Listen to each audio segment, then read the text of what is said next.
মানববন্ধন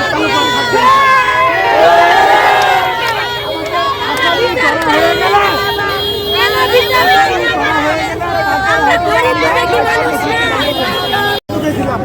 কিন্তু না, সুন্দর শৃঙ্খলা বজায় রেখে আমরা এই মানবতায় করলে হবে না। আমাদের এই শাস্তি, এই সাজা, অপরাধী আসামি এখনো পর্যন্ত কি কারণে গ্রেপ্তার হলো না? বাড়িতে আছে এখনো আসামি যারা পরিচালনা করে, ওরা নাকি ঠ্যাঙ্গের উপরে ঠ্যাং দিয়ে নাকি শিপারি বাজারে বসে নাকি চা খা। ওদের কত বড় শ্বাস, হুমকি দেয় ওরা এখনো পর্যন্ত হুমকি দেয় কিভাবে? এটা আজকে শাকিল হয়েছে, আগামীকালকে আমার ছোট ভাইয়ের হইতে পারে। আমি শাকিলের কিন্তু কোনো অংশীদারি না, আমি কিন্তু শাকিলের কেউ হই না, আমি একজন প্রতিবেশী। আমি একজন প্রতিবেশী এটাই বলতে চাই, এটার সুন্দর শক্ত একটা বিচার হোক।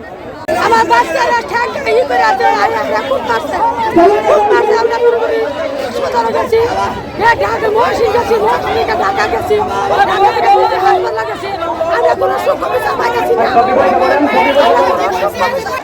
অ্যাকশন টু অ্যাকশন, আমার ভাই হসপিটালে, তুমি কেন বাহিরে? অ্যাকশন।